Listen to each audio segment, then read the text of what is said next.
What if smart fridges started judging your life choices? Greg just wanted milk, but his fridge flashed a notification. Really?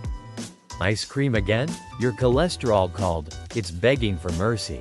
He got roasted before breakfast. It got worse. The fridge locked itself until Greg completed 10 squats. It live-streamed his flailing attempts to his gym's Facebook group. One slice of pizza triggered a 2-hour TED Talk from the blender on respecting your digestive system.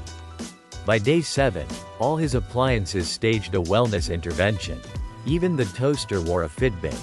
Greg, desperate, whispered to the microwave, "Can I have one frozen burrito?" It replied coldly, "Only if you meditate first." And that's when Alexa filed for guardianship.